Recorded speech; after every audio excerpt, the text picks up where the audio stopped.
Shalom Beverajá. Vamos a continuar con la historia de los hebreos en Cuba. Para esto tenemos un nuevo artículo, un pueblo fundamental en la historia, el cual es un discurso pronunciado en Nueva York el 14 de junio de 1946 por la doctora Ofelia Domínguez Navarro. Fue publicado en el almanaque hebreo Vida Habanera y precisamente nos da una biografía precisamente de Ofelia Domínguez Navarro, la cual dice: la distinguida abogada doctora Ofelia Domínguez Navarro, nativa de la provincia de Santa Clara, desempeñó varios cargos importantes en la vida política y cultural de la República de Cuba. Después de haber dedicado unos 8 años al magisterio, escogió como su carrera permanente la jurisprudencia, que ofrecía mayores posibilidades para la realización de sus aspiraciones humanitarias.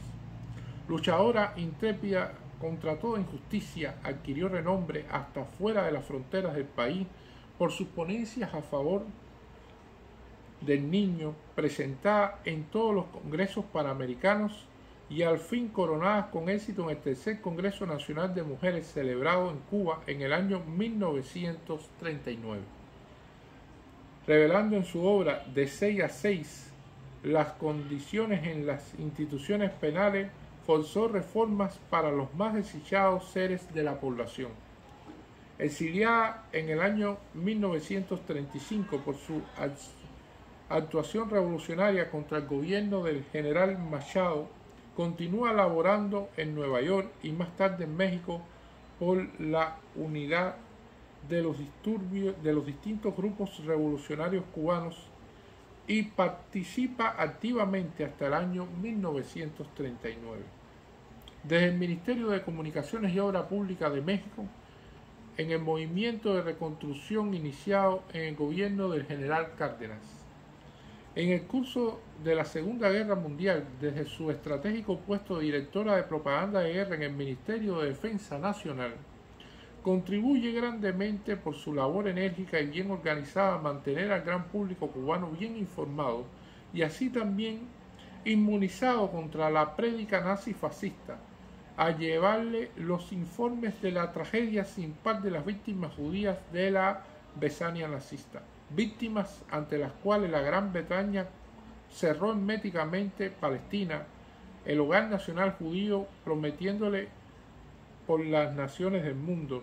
Se adhiere la doctora Domínguez al movimiento cristiano pro-Palestina para ayudar al pueblo judío. A final del año 1943 participa activamente en la creación del Comité Cubano Pro-Palestina y en su calidad de secretaria de dicha comité realiza sus labores con la misma abnegación que había consagrado en el pasado en los grandes problemas de la nación. El artículo se llama Un pueblo fundamental en la historia. En 1935, obligada por motivos políticos a dejar la República de Cuba, vine a Nueva York donde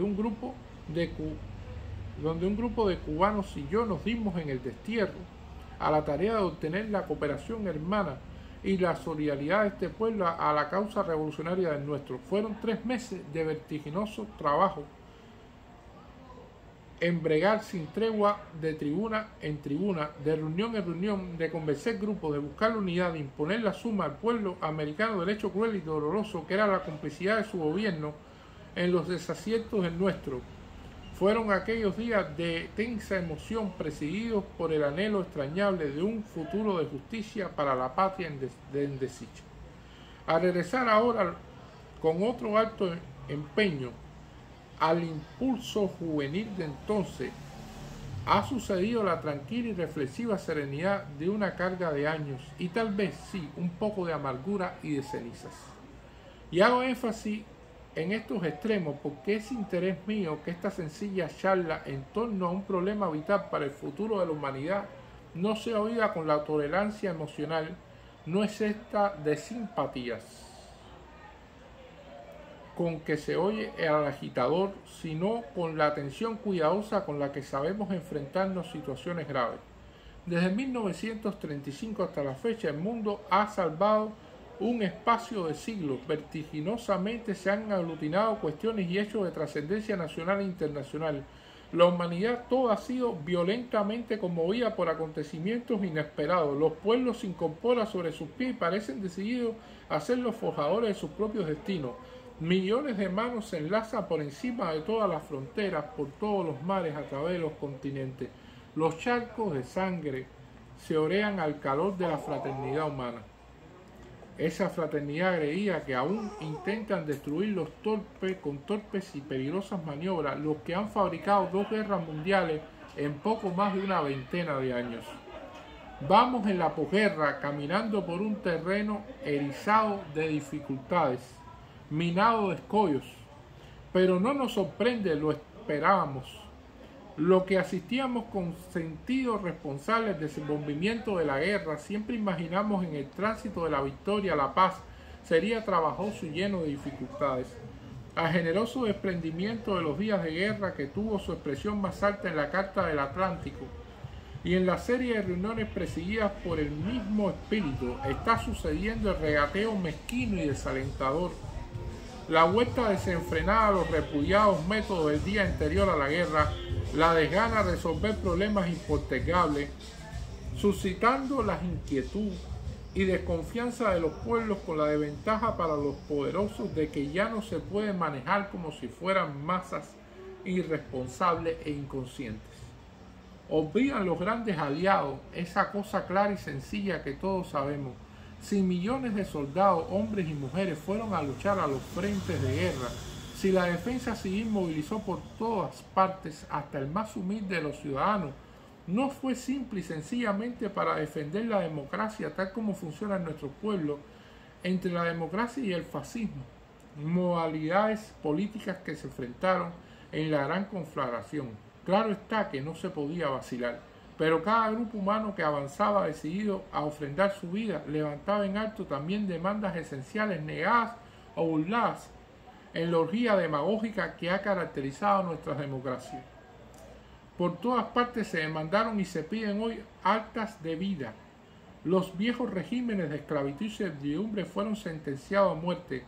Se denunciaron los privilegios espirituales y materiales que beneficiaban a las minorías dirigentes, la demagogia, las complicidades, el sistema de explotación vigente, la agresión imperialista y esa franca actitud masiva que obligó a dictar las previsiones que han de ir preparando el camino hacia una paz de más largo alcance, que la firmada en 1919 denuncia hoy enérgicamente todas las transgresiones con las que se pretende eludir el compromiso contraído en la plena guerra.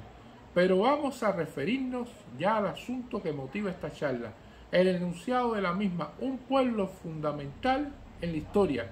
El examen de sus libertades frustradas hace que nos detengamos ante el pueblo judío, que hoy está centrando la atención mundial con su terca e insistente actitud de volver al viejo solar histórico de Palestina tras 2000 años de dispersión por todos los rincones de la tierra. Aquí en este caso de la reclamación hebrea nos enfrentamos con una de las más sorprendentes y dramáticas violaciones de los compromisos internacionales. Fue a fines del siglo XIX que Teodoro Herzl concibió la idea de realizar la vuelta de su pueblo a Palestina, siendo posible con su voluntad inquebrantable el cumplimiento de la expresión de la noche pascual, recitan los labios judíos de la dispersión, que el año venidero nos encontremos en Jerusalén. La declaración Balfour del 2 de noviembre de 1917 concreta ese anhelo milenario y ya terminada la guerra, en la conferencia de San Remo se entrega a Inglaterra el mandato sobre Palestina. 52 países signatarios de este mandato, entre ellos Estados Unidos y Cuba. Nuestra patria deja a Inglaterra la responsabilidad de facilitar la inmigración judía y posibilitar su colonización densa de Palestina para realizar el establecimiento del hogar nacional judío. En 1939, 20 años más tarde, Inglaterra sola cancela de por sí de modo unilateral lo que fue voluntad de un conjunto de pueblos libres. El Libro Blanco de 1939 concreta en su contenido no solo el desconocimiento de un compromiso solemne, sino que sirve de fundamento al espantoso sufrimiento de grandes masas hebreas que, teniendo en su alcance un pedazo de tierra, han tenido que perecer bajo la bárbara agresión nazi o se vieron forzados a peregrinar en barcos fantasmas a través de todos los mares sin poder llegar al hogar prometido en 1917, porque sus puertas fueron cerradas en el más trágico momento para el pueblo judío, el Struma hundido por su carga de 768 refugiados por las aguas del Mar Negro, el Atlántico 1584 hombres, mujeres y niños que se acerca a Palestina. Ya besaron la tierra esos refugiados, pero durante la noche son arrancados violentamente para ser exiliados a la palúdica e insalubre isla de Mauricio, la Fede. Otro barco que llega en su vientre en 1014 judíos también se ve impedido de arribar a Palestina bajo el sistema de cuotas que limita la entrada, ya sin el pretexto de las necesidades de la guerra. Todos estos son, entre otros, testimonios fehacientes del atropello inhumano que se realiza en plena guerra fuera de las órbitas de los nazis. Y la demanda política formulada por el sionismo, a saber, la reconstitución de la patria judía en Palestina, aplazada y desconocida, está despertando un fuerte movimiento de solidaridad universal. Se trata efectivamente de un viejo pueblo que influye poderosamente en la historia de la humanidad durante miles de años, que viene dejando como hitos que marcan etapas ascendentes, nombres cumbres de Moisés hasta Einstein. No hay otro pedazo de la civilización, un solo trecho en el camino del progreso humano, donde no se hacen figuras rectoras que empujan el mundo hacia destinos más altos. Moisés y los profetas, precursores de Cristo, trazan para la humanidad entera el sendero hacia la hermandad, la igualdad, la paz universal, la justicia social, hacia un ordenamiento nuevo. Marx, que revoluciona los principios políticos y económicos por medio de la dialéctica materialista. Freud, revelando al género humano al complejo y delicado engranaje de su propia mentalidad. Bergson, imprimiendo en la filosofía un nuevo impulso vital. Einstein, abriendo nuevas perspectivas espirituales con sus trabajos científicos y dando aún espacios de su valioso tiempo a la causa de su pueblo. Pero vamos a presentar, enumerados en subtítulos, los distintos aspectos del problema de Palestina, tan estrechamente ligados a las dos guerras mundiales. El problema de Palestina ha sido por tanto tiempo y tan persistentemente presentado como una querella sobre árabes y judíos, no solo el mundo cristiano, sino aún los mismos árabes y judíos han llegado a creerlo, y en realidad nada está más lejos de la verdad. Aún el más elemental análisis del problema revela la necesidad de considerarlo de tres diferentes aspectos. A. Desde el punto de vista de las necesidades imperiales británicas, tales como las conciben los funcionarios de la Colonial Office, el problema de Palestina se reduce al intento de convertir esa faja de tierra en una segura base militar británica. B. Para la oligarquía de los señores feudales árabes, el problema de Palestina es una cuestión de cómo contrarrestar el desarrollo social y económico que ahí se advierte. C. Para el pueblo judío, lo esencial del tema de Palestina es cómo lograr que la Gran Bretaña cumpla la solemne promesa que hizo a los judíos en la Declaración Balfour y que realice el compromiso internacional del mandato sobre Palestina que las 52 naciones confiaron a Gran Bretaña para el propósito de restablecer allí el hogar nacional judío. Pero es solamente al considerar los intereses de cada una de las partes que nos damos cuenta que los amplios aspectos internacionales del problema y de todo lo que éste envuelve. Vamos a hacer una pausa aquí y vamos a continuar la semana que viene con este interesante artículo que trata precisamente sobre los reclamos de Ofelia Domínguez Navarro en un discurso pronunciado el 14 de junio de 1946 en Nueva York con respecto a defender al pueblo judío para que tenga un hogar en Palestina. Muchas gracias.